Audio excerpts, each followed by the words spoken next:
Okay, we are on camera. I am not going to convene the meeting yet. We will have the swearing in first. We're honored to have His Honor, Judge Casciato tonight, a Burr Ridge resident for many years, 38 years. And I've also had the professional privilege of appearing in front of the judge for many years too.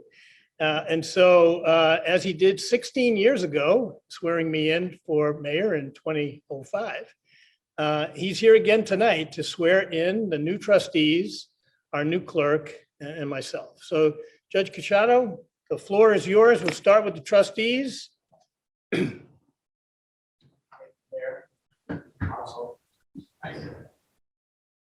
like to say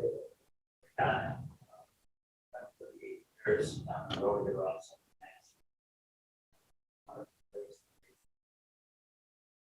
And some unreasonable work. Compliment all that are public officials.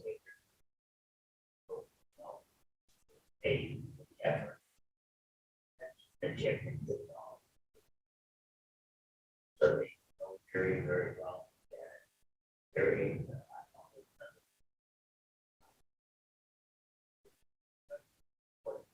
downtown and then also county hall mayor, which is all your problem and all the emphasis. And compliment all of you with all of our residents for the village of this professionalism. What did they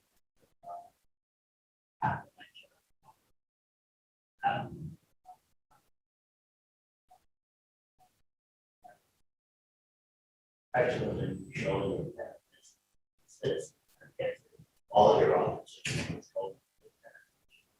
every day.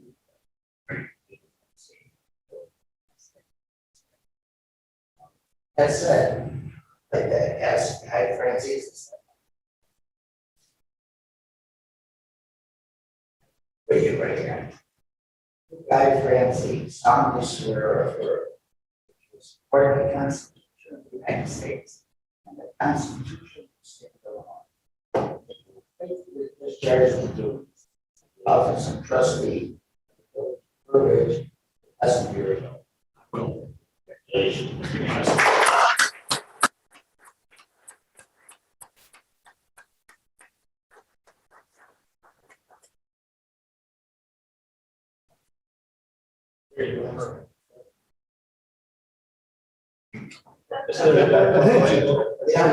You got to be this way, a little Nita. Thank you.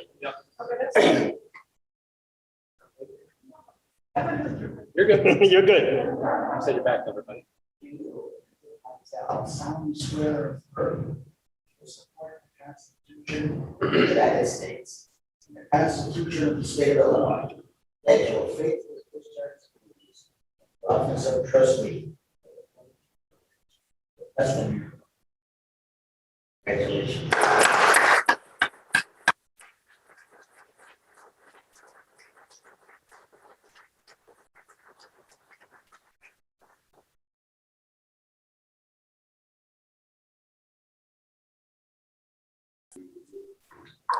You, Russell Smith, solemnly swear or affirm that you will support the Constitution of the United States and the Constitution of the State of Illinois.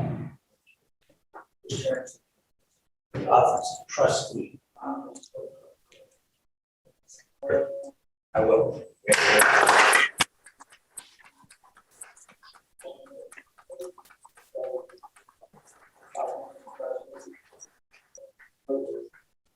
Sue?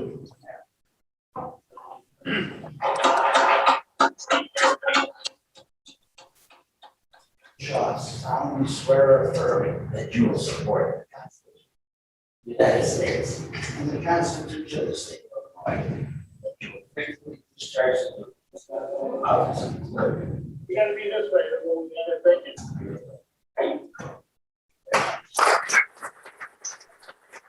You're good.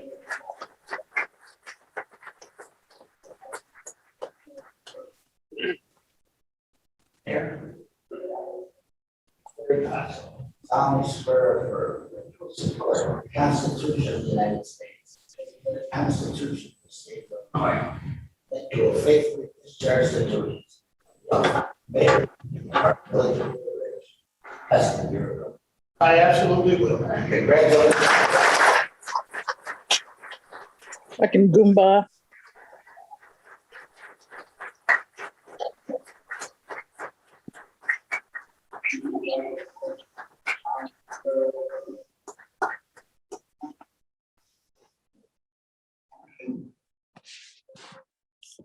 Thank you, Judge.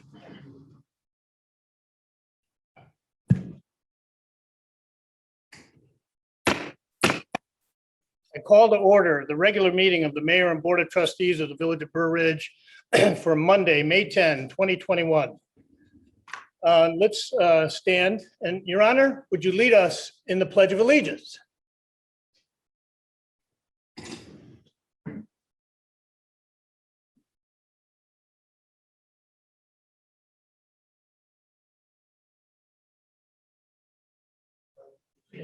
To the flag of the United States of America and to the republic for which it stands, one nation, under God, indivisible, with liberty and justice for all.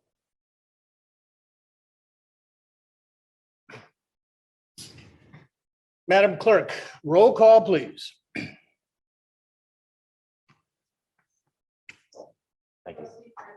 Here. Trustee Schiappa, Here. trustee Pavesa, Here. trustee Snyder, trustee Matal, trustee Smith, Here. We have a quorum. Before we get to the next item, I just want to make a couple of statements. The world, our country, the state of Illinois, Cook and DuPage counties, and Burr Ridge have been through many travails due to COVID-19. This village was doubly afflicted due to the antics and indignations of a former trustee. But Burr Ridge has come through both challenges admirably. We fought COVID-19 as a community, and we have found balance here in economics and in health. And the electorate, the residents, stepped up in the election and resoundingly gave us a new trustee. And so I welcome you, Russell Smith, to the board of Burr Ridge. I am particularly honored to again be called Mayor of Burr Ridge. It is truly a privilege. I welcome the challenge and will give the board some thoughts at the next meeting on some things to cover in the next 4 years. I welcome all the new trustees to their new term, and I welcome our new village clerk, Sue Schaus.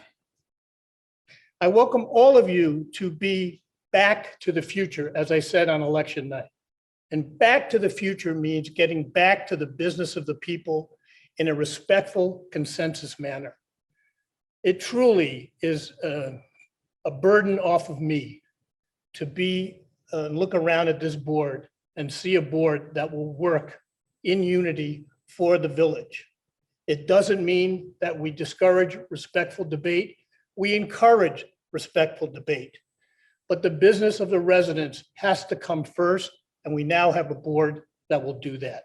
And so it is with that great pleasure that I convene this meeting tonight, and we get on to the first order of business. Chief, we have a presentation of police awards. Chief Madden. Thank you, Mayor.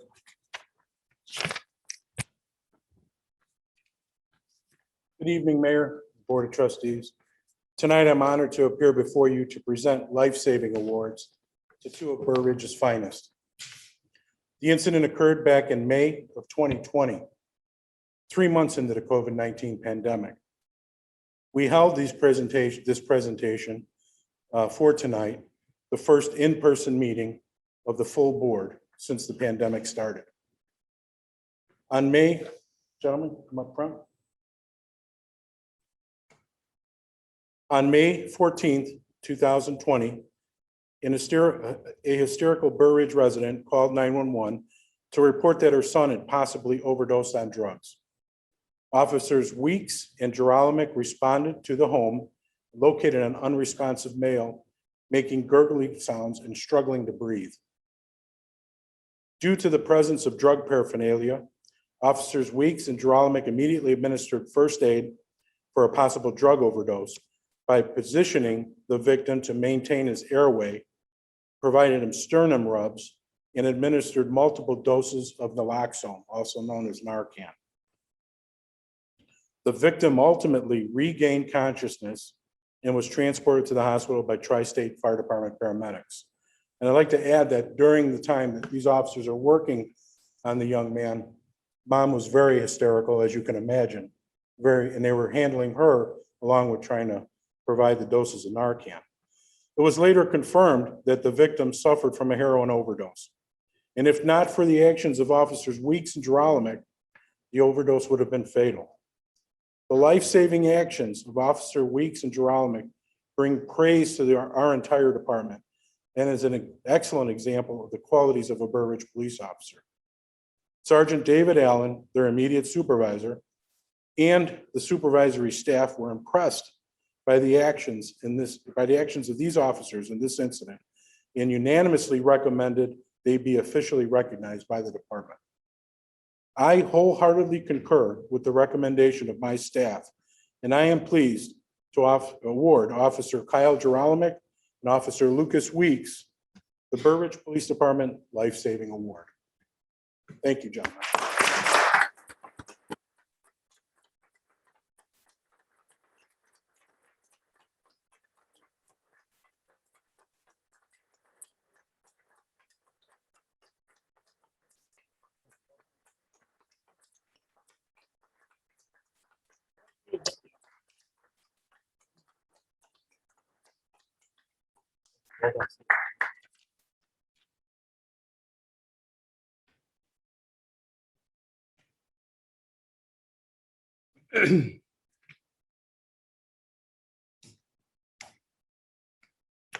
Thank you, Chief. Thank you, officers.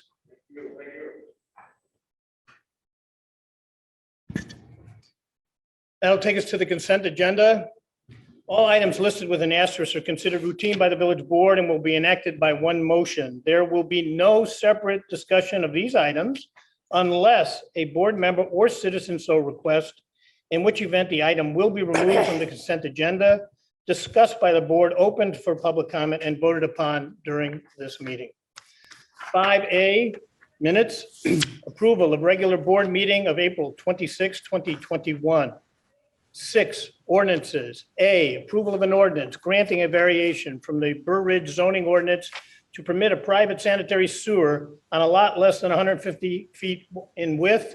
B, 02-2021-7875 Wolf Road, Mahalabic. And B, approval of an ordinance authorizing the sale by consignment of personal property owned by the Village of Burr Ridge, Public Works, and police vehicles.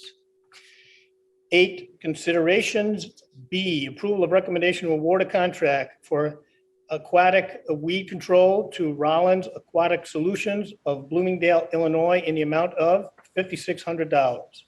C, approval of recommendation to ratify emergency purchase of parts and services for water main break repairs from VN Construction of Elk Grove Village, Illinois, in the amount of $21,139.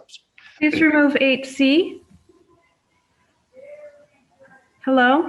Hello, HC. Yes, this is Elena Galinsky. I'm a resident listening in. If you could kindly remove 8C and 8D from the consent agenda. Sure, thank you. Got it. 8E, approval of vendor list dated May 10, 2021 for fiscal year 2021-2022 in the amount of $40,611.39 for all funds, plus $185,079.16 for the pay period ending May 1, 2021 for a grand total of $225,690.55, which includes no special expenditures.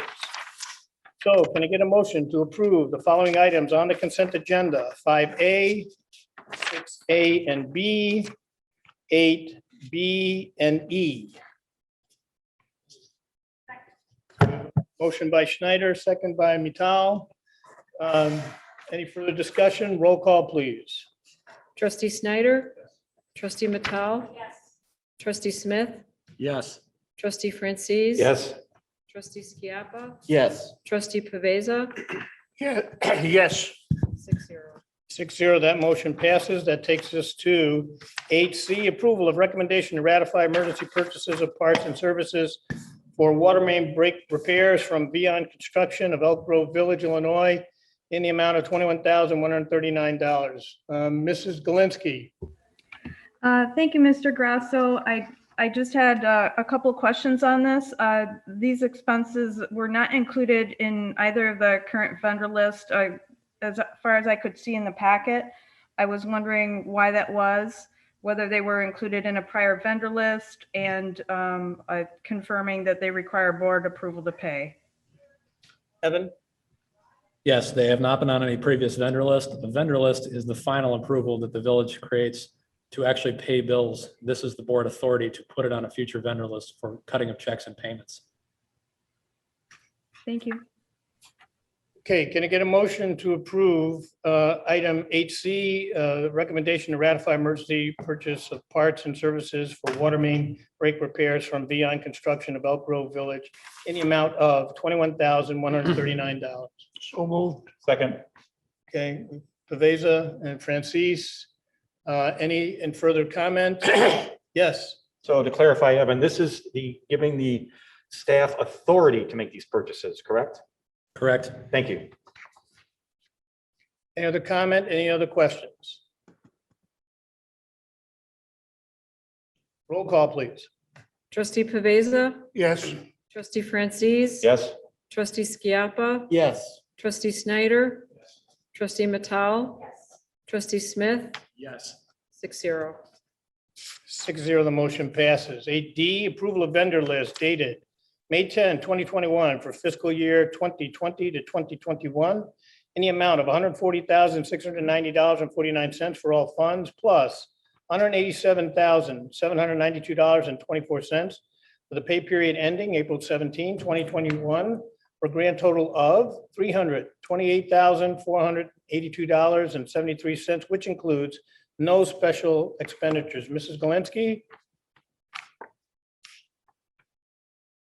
Thank you. I was, could the board please direct staff to include the budget, year-to-date budget and year-to-date expenses for each fund for a review of the vendor lists going forward? This small change would enable it to be transparent to the Board of Trustees during their review and to the public whether expenses are tracking with the planned budget. I had also an email sent in an attached example of how it could be done in Excel.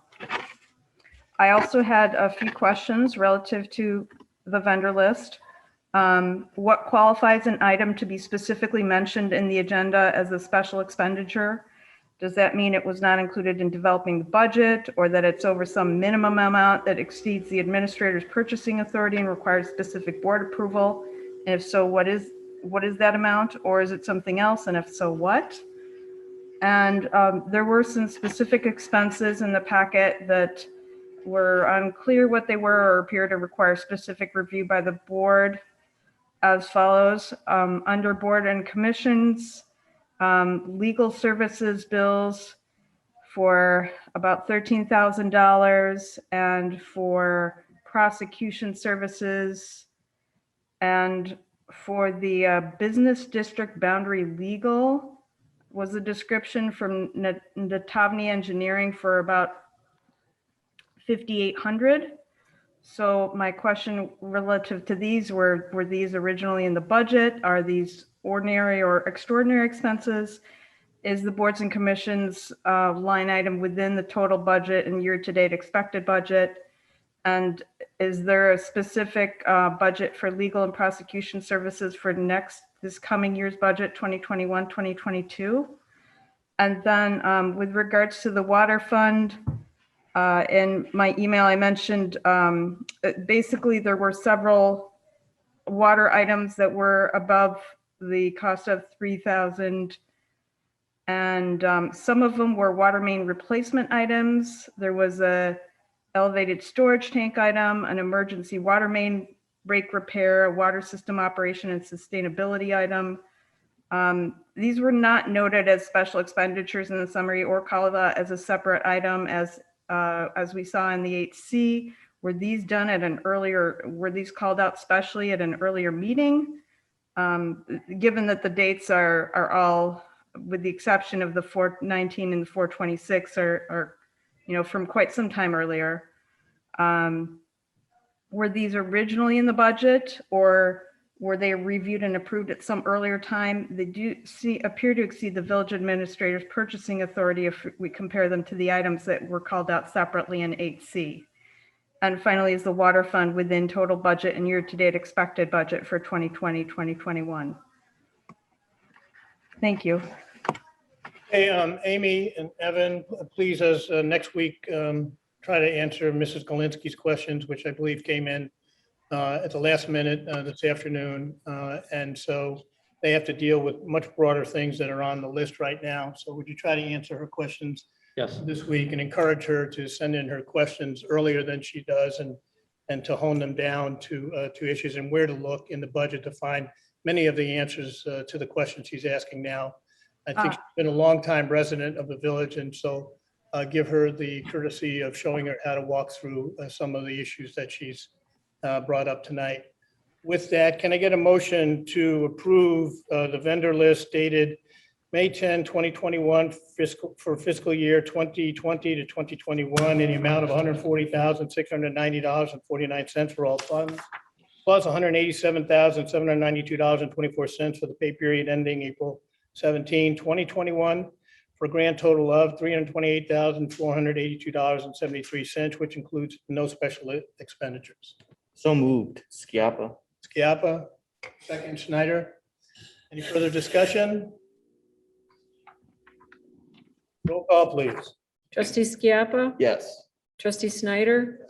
Trustee Matal. Trustee Smith. Yes. Trustee Francis. Yes. Trustee Pavesa. Yes. 6-0.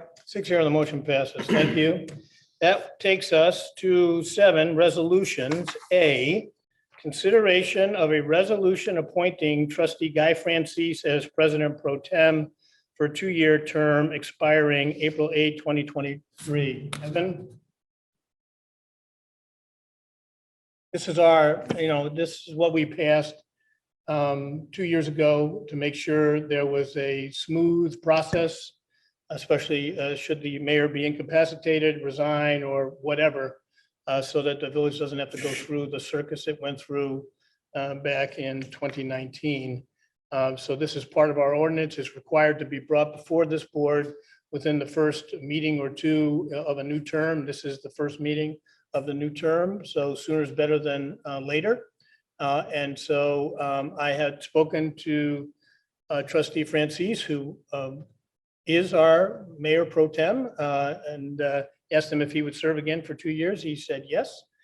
So I am recommending that to the board. And so can I get a motion to approve a resolution appointing trustee Guy Francis as president pro tem for a 2-year term expiring May 8, 2023? Second. And a second, I've got a motion by Matal, second by Schiappa. Any questions? Yes.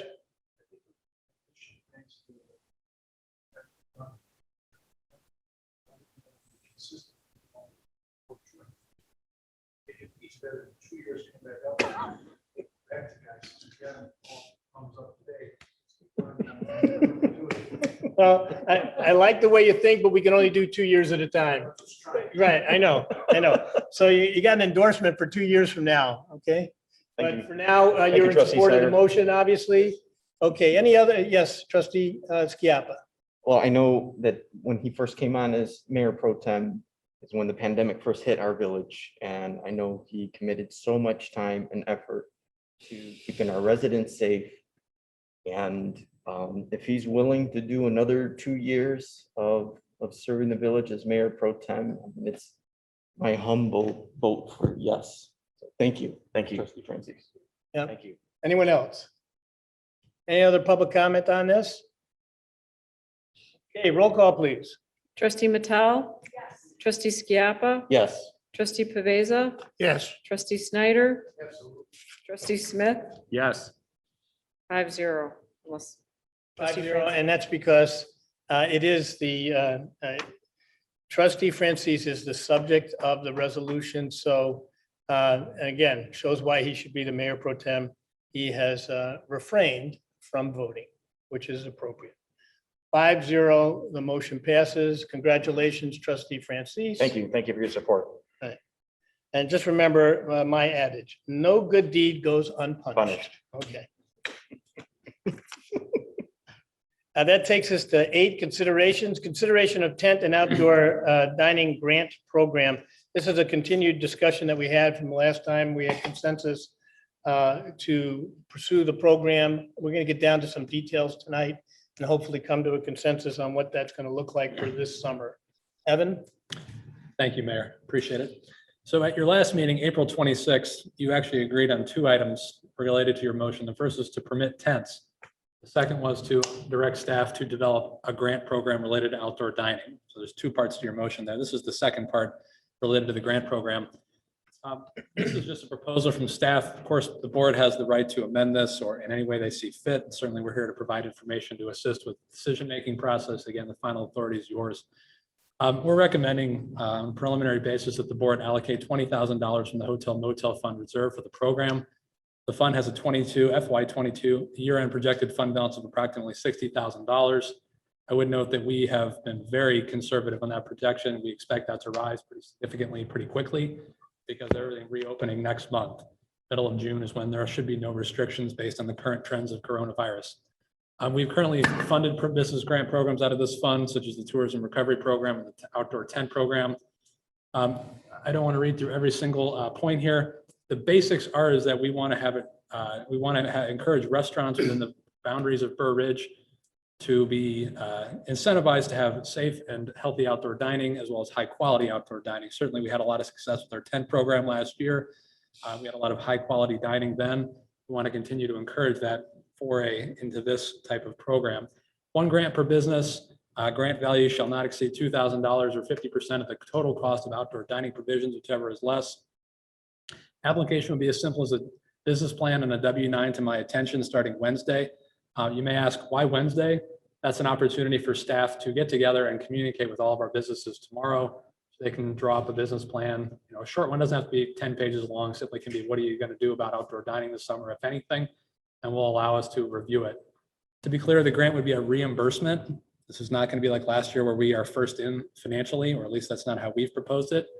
This would be a reimbursement program. So as to say that if a restaurant does incur expenses related to outdoor dining, such as a tent or chairs, tables, fences, et cetera, we would incur that after you. We would follow you on a reimbursement basis. So the restaurant would be submitting not only a business plan up front with a green light from the village at the start, but then they'd be submitting receipts and invoices to that effect, showing that all their expenses have been paid related to this program.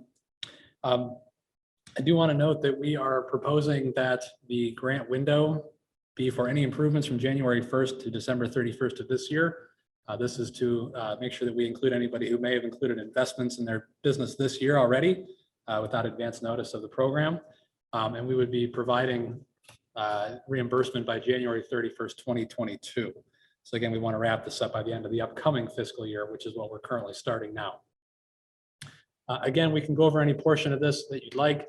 Certainly, we do want to also note that we are suggesting that the village waive public hearing and permit fees for any restaurant being eligible for this particular element, seeking to install new or significantly expanded, as determined by staff, permanent outdoor dining areas at their place of business in the current fiscal year. So up until April 30th, 2022.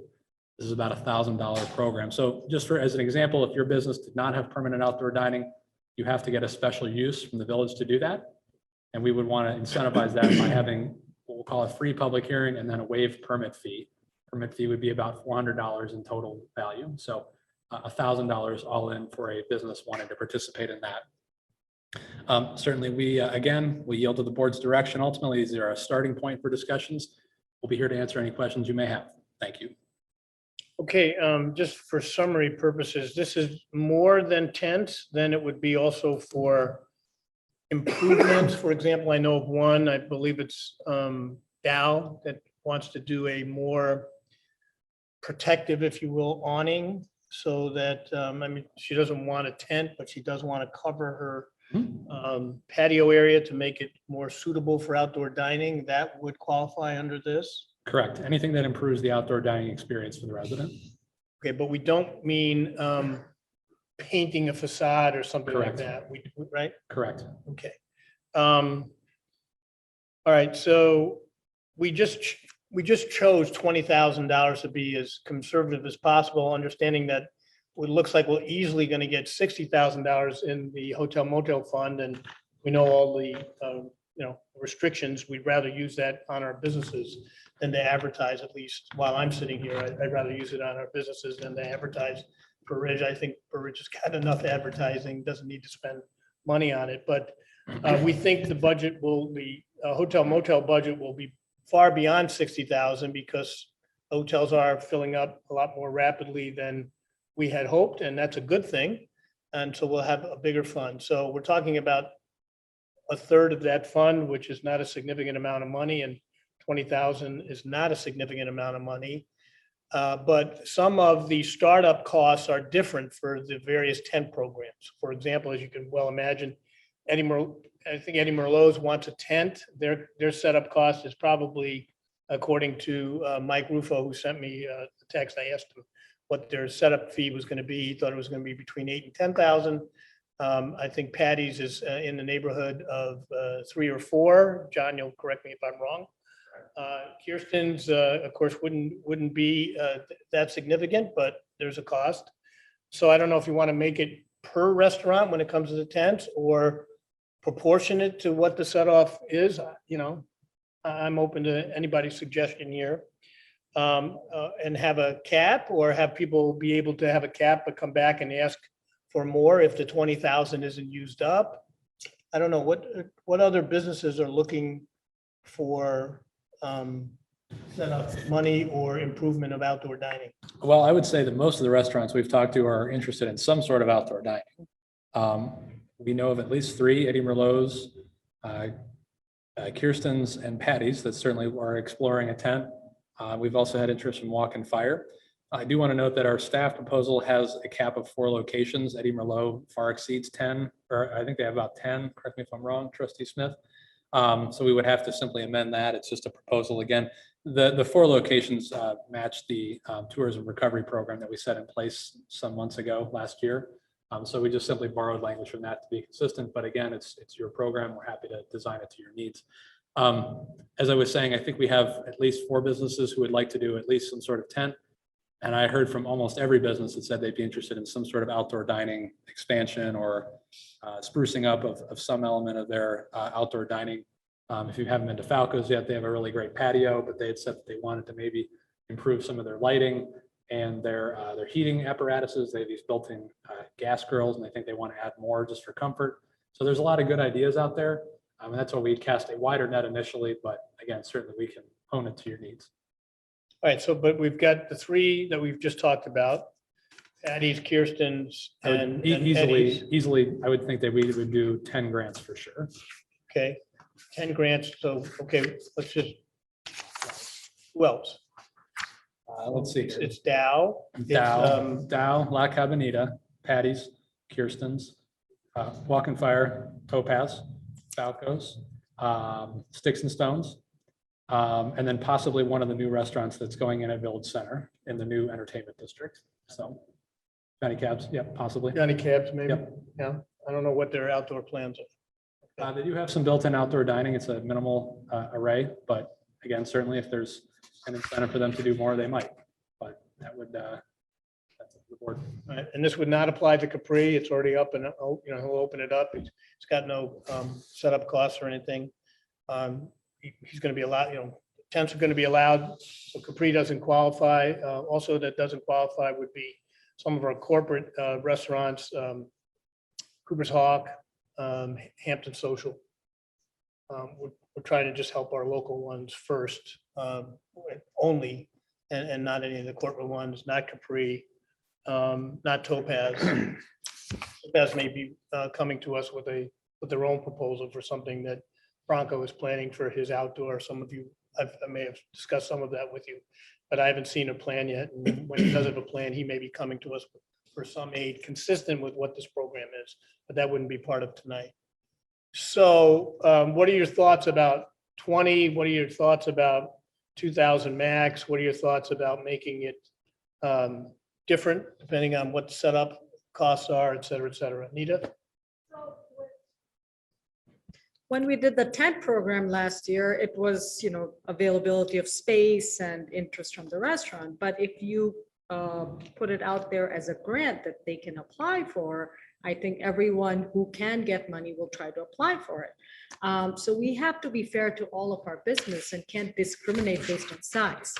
So, I feel that you just have to say everybody who applies will get X amount of dollars. And of course, it has to enhance the business for a better customer experience or, outdoor experience or tent experience, whatever the experience is.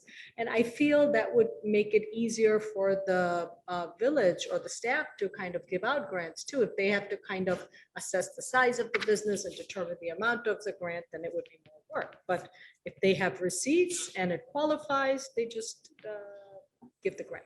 Okay, so you're for a flat fee. so to Flat speak. for everyone can apply for it. Anybody else have a thought on it? Yes, Tony? The numbers, so the hotel motel will yield 60 at the end of this. Let me clarify that. So it's going to yield over $300,000 in revenue. In revenue. The but I mean, $60,000 is related to our fund balance. So that's the money, we'll call it in the bank at the end of the fiscal year, projected April 30th, 2022. It's not a today projection. That's based on our current budget that we approved at the last meeting. So what I'm saying is we are projecting right now to have $60,000 in the bank in this fund at the end of this fiscal year. Okay. And we are saying that we think that 20 is a very conservative element to allow for not over budgeting our fund. Again, we think that we'll exceed 60 based on the new revised estimates for the travel industry. So I'm not worried about spending 20 or even a little bit more money if you'd like. Mhm. But I think there'll be more than sufficient funds to cover a program of this size. Okay. And to confirm, only 10 restaurants could maximally. Well, that's based on just our staff using previous language of what the board has approved in other grant programs, bringing it forward. If you wanted to bring it toward every restaurant, I would say 30 to 40 is probably the better number, simply because I think that money will go a little bit faster. We had about a third of the businesses in the town would be excluded based on these guidelines. So if you wanted it to open up to everybody, a lot of those names that you mentioned already have outdoor. I would certainly want to make sure we raise that number just so it's fair and equitable and everybody does have access to the money. And so I would say if it's more of an unrestricted program, something between 30 and 40. 30 or 40,000. Correct, thank you. Yes, Russ? Thank you, This is Mayor. your first comment. This is my first comment. Thank you. So to be clear, I'm very pro for the tent program for our restaurants. I think possibly the board and maybe staff is not aware that we are going up against Washington, DC as of last Monday, May 3rd. The Washington came out with a $28.6 billion restaurant revitalization fund. So in my opinion, I'd rather not see us spend $20,000 for our restaurants right now when Washington, DC is fronting $28 billion. And that is under the American Rescue Plan. So it's a lot less restrictive for the restaurants to pursue the Washington money. And I think there's a lot more things that can be done for the restaurants if they pursue that application. And again, that's brand new. This just came out a week ago, Monday. So definitely I'm pro business, pro restaurants. I'm definitely for the tent program. But as far as the $20,000, I'd rather save that for hoping and to help the rest of our businesses, not just restaurants, but our retail. I mean, the pandemic hurt not just the restaurants, but our whole retail sector. So I know I've sat in with a couple of our economic development meetings, and I know they're trying to come up with a program. I'd rather see that $20,000 be set aside for when that program gets developed and use that to help all our businesses, not just the restaurants. Well, I don't know. I also heard that Washington has made a restaurant. I don't know what the qualifications are. I don't know how quickly that money is going to come out.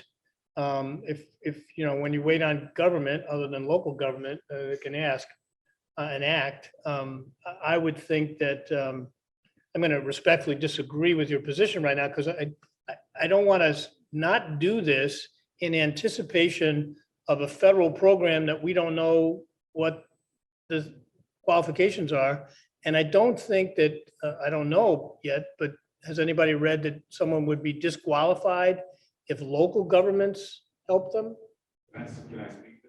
Um, Is that okay? Well, let me ask the board first. Is anybody? Okay, I don't know. come on up, John.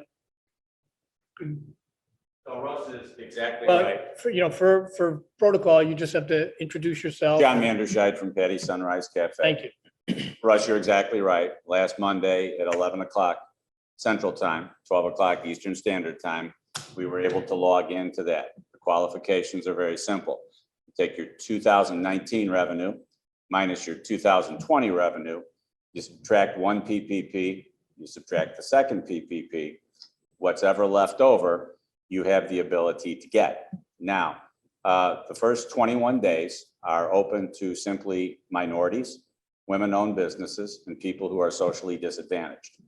After that, if there's any money left, they will then look at people, you know, like myself or any other restaurant. So one of the points that you brought up, which was very good, nobody seems to know how much money is going to be left or if there will be any money left, even though 28.6 billion is an extraordinary amount of money. So when that would be given out to somebody like Patty's or any other restaurant, again, big question mark on that. Would it be July? Would it be August? Would it be September? They really don't have anything. I don't know. I'm sure you've probably all done business with the SBA before. Pretty tricky situation right now. The whole system shut itself down. It shut itself down at 11:45 and it was down for 5 hours. And right now, if you go into the site, I have an accountant that works with me on this. It says under consideration, and they don't even know when they're going to get back to you on this. So, thank you. Thank you. Anyone else? Okay, anybody? Yes, Al. Knowing the way things are done in Washington, I'm a firm believer in the 10 program.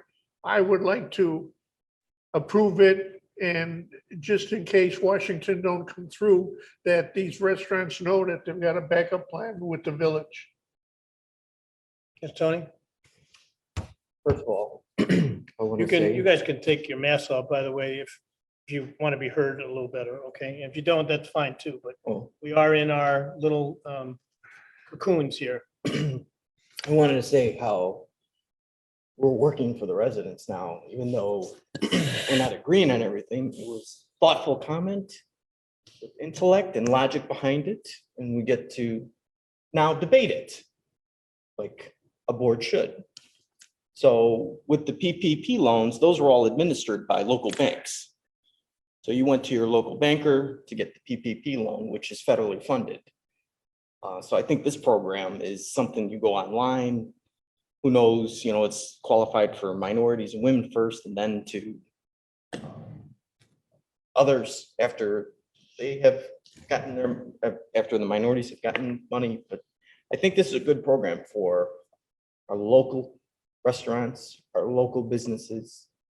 Some of those business owners are Burridge residents as well. And if it's coming out of our hotel motel tax fund, those are taxes that we receive that we can use to help these businesses stay afloat, keep those employees working, and I get to enjoy some good meals. So that's Anyone else, Joe? Make sure your mic is on. I support the 10 program, and I appreciate you bringing some ideas, especially with the retail, because I also have clients that retail market. Maybe following up on a statement that Evan made, if you have 35 to 40 businesses, which is including our restaurants, maybe we fund 20 something for the tenants, put some more in this for a grant program for some of the other retail businesses, and continue on forward. Try and help some of the retail also if we can, knowing that they also have our support. All right. Trustee Francis? Yes, thank you. So I would support the $2,000 grants as outlined by staff. Also, it was pointed out at our last board meeting that many of our residents, many of our restaurant customers are not comfortable yet dining indoors. So we have to do what we can.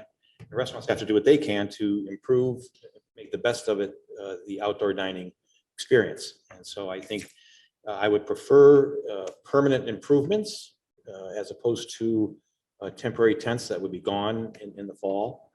So I did see the awning at Dow, and I really like it. It's a nice improvement to the structure. It's a nice improvement to their outdoor dining experience. So if we could steer the grant program in that direction, I would be very happy with it. Thank you. Anyone else? Anita? I just wanted to get what I said. I do support the program.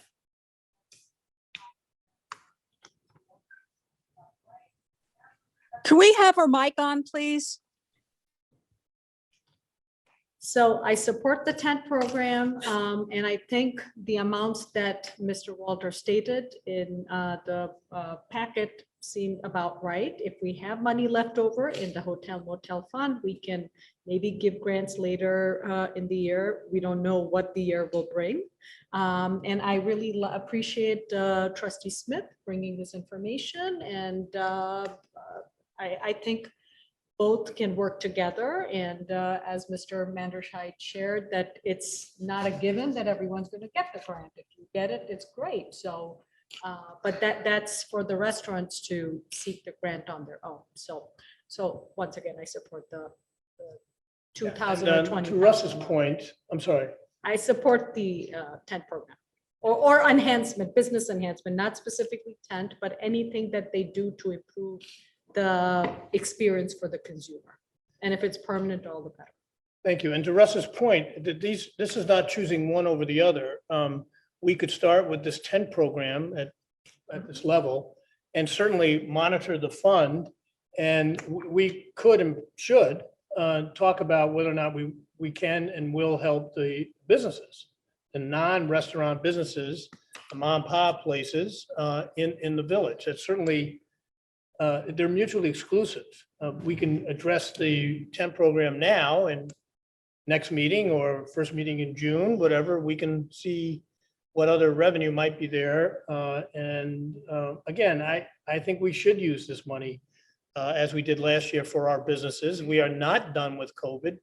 To Trustee Francis's point, where restaurants are concerned, people still don't want to go out into these restaurants necessarily. People don't want to go into stores necessarily. There's still a significant group that has not been vaccinated, and they may be reluctant. So we can tonight is about the tent program in a limited way, 20,000, maybe some $1,000 additional fee waiving and things like that. And then we can come back and talk about the businesses too, to Russ's point, which is a good one, and see what we can do for them. So with that, do we have consensus? Yes, go ahead. Just, if I may, just for staff's clarity, summarization of board direction. I heard a $40,000 program eligible for any restaurant, $2,000 or 50% of cost, whichever is less.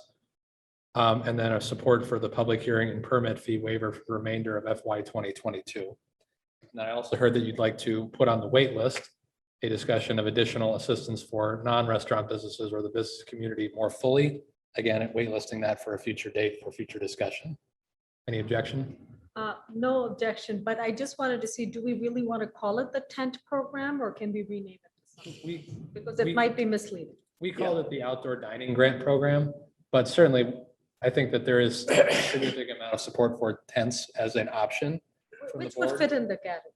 Yeah, it will fit in it'll fit in the program. I simply just want to make sure that restaurants who are not interested in a tent pursue some orderly development they want at their site, but certainly we would support it and we would authorize a grant for tents, of course. Yes, Trustee Francis. So to your point about future discussion about other businesses that we possibly could assist, I would like that discussion to take place sooner rather than later, because we have lost some businesses in the village, non-restaurant businesses, and there may be some other businesses. I'm sure there are other businesses out there that are suffering right now. And we should examine what we can do to help them as well. Yeah, I'm hearing smaller retail as kind of an opportunity for targeting smaller Yes. retail. We'll noodle on what that exactly means by definition, but yes. 30 days, 60 days. Well, how about the first meeting in June? Let's try to Sure. put something together, Okay. at least to start talking about it. Yes. So we can put some meat on the bones maybe after that, so that the businesses know that something might be coming or not. But maybe first meeting in June, we have a fairly active agenda, I know already for the 24th. So, Understood. Thank you. all right, so now sum that up again, because I think you said 20 originally, but now we're up to 40 is what you said? Yep. So $40,000 pot, reimbursable grants for any investments made between Jan 1 and December 31st, 2021. Any restaurant is eligible, $2,000 or 50% of costs, whichever is less. And then you'll agree to waive the public hearing and any permit fees related to permanent outdoor dining enclosures, programs, et cetera, at specific restaurants for the remainder of the fiscal year. So just to understand just to make sure that I'm hearing it right. So we've kind of opened it up to approximately 20 businesses. There are 22 restaurants in the village today. Yes. But not all of them many of them some of them would not qualify. Capri would not qualify. Well, that's okay. Let's discuss that. I heard unrestricted. Is there, what if you guys want to have some qualifications for not going forward, I want to discuss those because the staff side said that we wanted to limit it to smaller businesses in terms of revenue and location. I heard some initial support for any business based on however number of locations that they have, such as an Eddie Merlot. But do you guys want to keep it capped? I heard more of a support for unrestricted, but please clarify for me. So I would, I'll just, here, if I may, I obviously can't disclose specific sales tax figures in public. That's a need to know thing between a very small amount of people. There's a very big gap between a $3 million restaurant and the next restaurant. There's just a huge tranche. It's like a $2 million gap. So pretty much assume that $3 million on down is a small business. Everything above that is a much bigger business, just for your own purposes. So I don't know that we want to help those that we know got through this pretty well. I mean, Capri's certainly in that category. Eddie Cooper's Hawk made the decisions it wants to, and it's doing fine as far as I can tell. And as far as I can tell, Hampton Social also is corporate, and my mind doesn't fit here. So I would think that certainly those three, I can't think of any other major restaurant in the village, but certainly I don't think those three should be eligible. So if we're going by people above the $3 million threshold, it's Capri, Cooper's Hawk, and Hampton Social. Who am I missing, Amy? Eddie Merlot? I don't think so. No. But Eddie Merlot's a chain, right? Well, that's what I'm saying. There's single revenue for that location, and then there's a number of locations within the corporate tree. Eddie Merlot has about 10 locations, if I'm not mistaken, or something to that effect. That location would not exceed the $3 million cap, and so they would be under a single $3 million cap rule, be eligible to apply. Yes. Mayor, we heard $40,000 kind of pop up into the subject line. I would be willing to vote yes if it stays at 20,000 and we earmark that 20,000 for other businesses for that discussion in June. Okay, so I'm not quite following what you're saying. You're saying 20,000, but not for the restaurants. I say I'd vote yes for the $20,000 for the grant that we're discussing. And the 40,000, I'd rather just have that 20,000 pushed forward to the June discussion to be used for other retail. So two $20,000 tranches. Yes. Okay.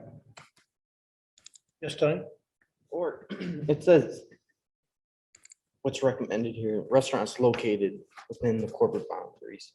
When we change that to small businesses, there are small businesses in the village center that may be able to use this grant as well, along with restaurants, and they've got to be under the $3 million.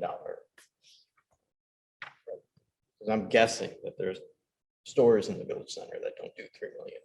Well, my only thought is that the effort was put into designing a dining program. Okay. And I have certainly no objection to following through on direction to design a retail program. But I'd want to better categorize what the money would be there for. I don't know if, maybe you do, but there would have to be some guideline for what that would be used on. Maybe just, if it's just money, then okay, that's fine. I just want to make sure that would be discussed, and because this is for a specific service rendered, basically, outdoor dining. Okay. So we certainly can design something for retail. I hadn't put any thought into what that exactly would be, the eligibility for that would be. Okay, so that's something that we can talk about in June. I have a suggestion, but Yeah. trustee Francis? Yeah, to trustee Smith's point, I would be supportive of capping it at $20,000 for now, and then coming back in June and then having further discussions about either allocating the remaining funds to either restaurants or brick and mortar stores or businesses or whatever. When we know more about the hotel motel tax revenues, when we know more about the federal programs that are coming out, Right. and when we know more about the response to this particular program itself that we're considering tonight. Right, I was going to go there. We talked about 20, let's try the 20. We're feeling our way on this, obviously. We're trying to do the right thing, but we also need to respect the fact that this is taxpayer money. So I agree with that suggestion. We do 20 tonight for the tent program, but I agree with Anita, it should be called Outdoor Dining Enhancement Program. And come back first meeting in June and see if we have enough information and we want to increase the 20 for the outdoor dining, or we want to leave it at that and start looking at 20 or even 40,000 for the rest of the businesses, if in fact those businesses need that money. So we can do some surveys between now and then and see how the businesses are doing. We can talk to the landlords, who were the source of revenue, were the source of information during COVID. We went to see who was really, really in need, and that's who we tried to address. So tonight, suggestion, following up what trustee Francis said, let's just approve, if you will, the $20,000 outdoor dining enhancement program based on the rolling out that was in the memo. And then we'll have a further discussion of that and general small businesses in the village on the first meeting in June. Does that sound like an approach? So $20,000, any restaurant under $3 million revenue, outdoor dining enhancements, and then we're gonna pencil $20,000 in for discussion in the first meeting of June for general retail, small business assistance as we further define. So I have a question. So 20,000 max or up to 2,000 per grant. So then you're capped at the first 10 businesses that apply first? That's why I wanted to have some time to communicate that, just so we didn't have an unfair advantage for people who are here. I want to make sure we hand deliver a letter to all the restaurants in town tomorrow. And then what if people are late in applying, then they lose it basically? Okay, all right. And then we can talk about that in Yeah, June. Again, maybe we this board can do, Or if there's a need, we can definitely, is a demonstrated need, and Yes. we think it's the right thing to do. I think that's fair. Okay. Yeah. All right? Gary, I have a question. Yes. Sorry. Sure. So is the first bullet point being modified? Yes. Um, I would say it stops at less than $3 million in CY 19. Okay, Yes, thank thank you. you. Right, can I get a motion to approve an outdoor dining improvement program with a $20,000 budget with no more than $2,000 maximum for any eligible restaurant with less than $3 million of revenue in calendar year 2019. Plus So move. a support for waiving public hearing and permit fees in the current fiscal year for anyone pursuing outdoor dining permit. So moved. Okay, we have a motion, Anita, Joe Snyder, second. Any further discussion? Any public comment on this issue? Yes, hello, Mr. Mayor and trustees, and welcome trustee Smith. This is Patty Davis, resident of Burr Ridge, and I have 4 points that I would like for the board or Evan to address. My first is, why are Patty's and Kirsten's included in this when those owners came to the last board meeting saying that they would pay for their own tents and improvements? Second, last meeting, Mayor Grasso, you said that you would adopt tent guidelines like you did in May of last year, but none are included in this evening's packet. Number 3, I guess I'd like to know, why is Kirsten's tent up already? And 4, to be clear, I just want to know if Are We Live is approved and Halloran's new place has already been approved, I would think that they would be ineligible for this grant because they had no calendar year 2019 revenue. Am I right? Those are my 4 points. Thank you. Have a good night. Thank you. Okay, any other comment? Yes, this is Elena Galinsky. I'm a resident of Burr Ridge, and following the discussion of last week's May 3rd Plan Commission meeting, it appears that in the County Line Center area that there's inadequate parking, and this is somewhat exacerbated by current tents that are there. So my concern is, you mentioned waiving public hearing. I don't know if you were talking about waiving actual public hearings for any changes or outdoor dining, changes that are being made, or simply talking about waiving the fee for that hearing. So I would have a concern because, especially for any permanent changes, if you're doing some type of an outdoor dining change that is further reducing parking in an area where that's already a potential issue, like the County Line Square mall area, I think that should be reviewed and not waived. Any other comment?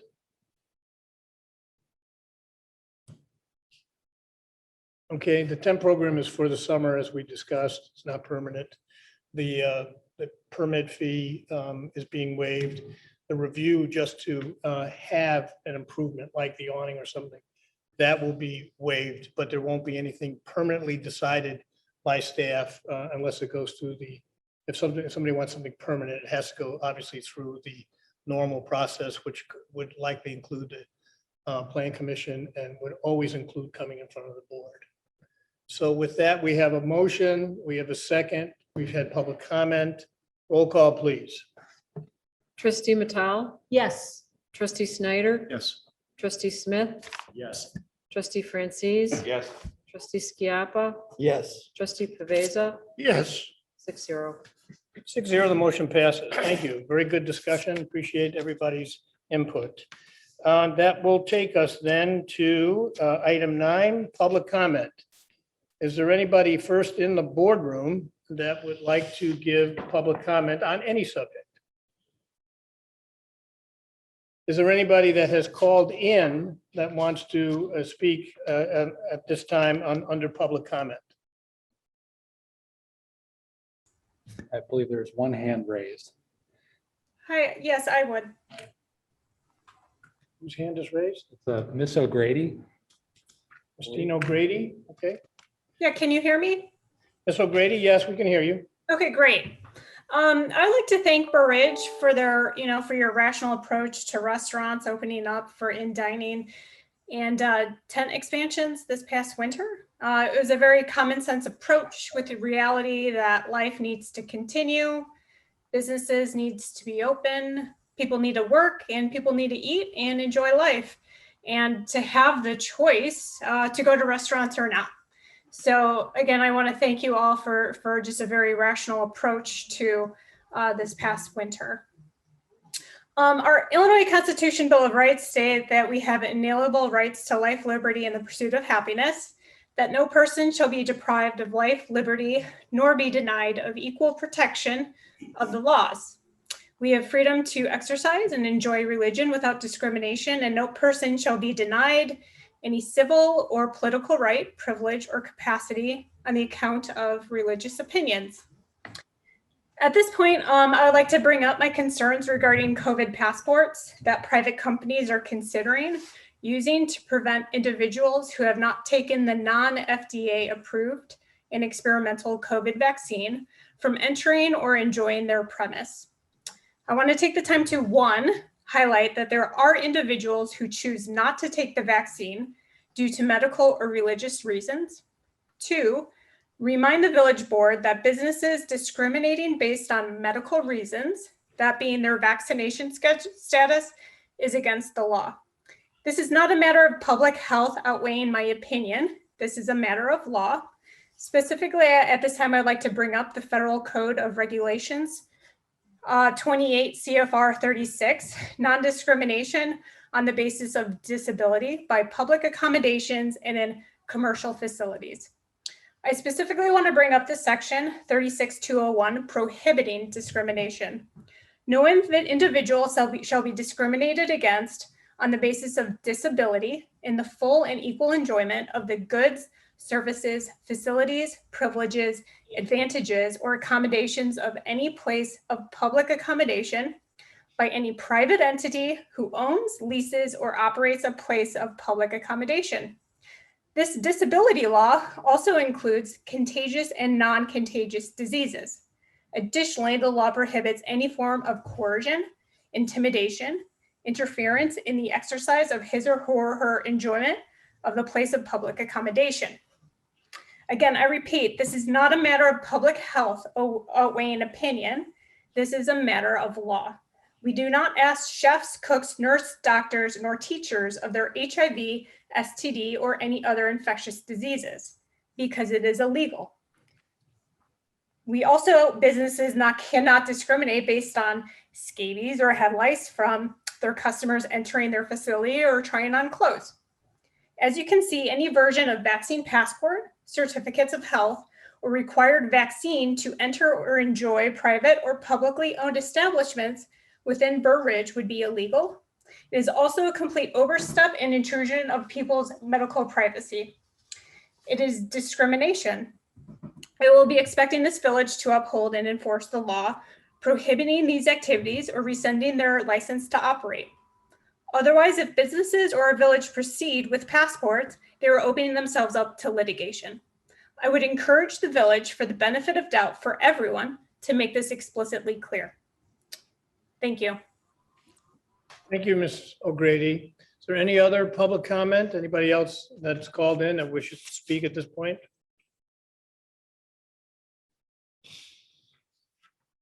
Evan, anybody? Okay, that ends public comment for tonight. That takes us to 10, reports and communications from village officials. Any of the trustees? Go ahead, Anita. Do you want to talk about the veterans? Or I just want to remind everyone that Armed Forces Day is this Saturday at 10 a.m. Major General Robert Castelby is going to be the speaker. So everyone's invited to attend. Starting June 5th, there will be yoga on the green every Saturday, June 6th. From June 6th to September 26th, on Sunday, there will be the farmers market. June 19th and 20th will be the art fair, 10 a.m. to 5 p.m. Concerts on the green start on August 5th through September 30th. And then we will have a big village event on October 9th, finished by the car show on October 10th. So we're looking forward to everyone's participation. If you go on to shopburridge.com, you should be able to see all these events listed on the village website. Thank you. Thank you. Anyone else? Yes, Guy? Thank you. I'd like to make some comments. Please, about the Plan Commission meeting I attended last Monday night. I attended that meeting last Monday night in person. I witnessed 3 upsetting and disturbing acts committed by a certain few residents, certain few members of the public who attended this meeting. Public attendance was in person or by Zoom. Number one, several of the people who were in attendance and several of those who were attending via Zoom felt that it was acceptable to interrupt the chairman of the Plan Commission, interrupt the commissioners, or interrupt someone else who was given the floor by the chairman. Sometimes there were 3 or 4 people interrupting the person who had the floor. At one point during the meeting, one of the chat participants is encouraging the other chat participants to get loud. This is not a Bears game or a Hawks game where you get loud and cheer for your team. This is a public hearing where important village business is discussed in a respectful and meaningful manner. It is not acceptable to interrupt others at these meetings. The person speaking was given the floor by the chairman, and the others have to wait their turn to speak. Each and every person was given at least one opportunity, if not more, to speak by the chairman. I commend Chairman Trupek for maintaining order during the meeting, and I also commend the commissioners who maintain their civility despite several unruly individuals. Number 2, I have the printout of the Zoom chat dialogue here. The Zoom chat dialogue printout is what occurred during the meeting. And there were 2 individuals, I'm not going to mention their names, but you know who you are, who made ethnic slurs against Italian Americans via this chat medium. Again, I have the printout and I can see what you 2 typed and who typed it. As an Italian American, I am deeply offended by these slurs. To these 2 individuals, would you make these same slurs against other ethnic or racial groups such as Irish Americans, Polish Americans, African Americans, Native Americans, Asian Americans, and so on? No, you would not. What makes you think that it is okay to slur Italian Americans? Burr Ridge is blessed with an incredibly diverse and talented population. It's too bad the discriminatory comments from those 2 individuals have marred our great community. Third, a comment was made by a Burr Ridge resident out loud that the Plan Commission, made out loud that, quote, the Plan Commission follows the lead of the mayor, unquote. All of the commissioners and the chairman were offended by this comment, and 3 of them spoke out in response during the meeting when it was their turn to speak. Commissioners told you that they are unpaid volunteers who devote significant amounts of time and energy to their calling, and that they are appointed by the Board of Trustees to 5-year terms. That's right, they're appointed by the Board of Trustees, not the mayor.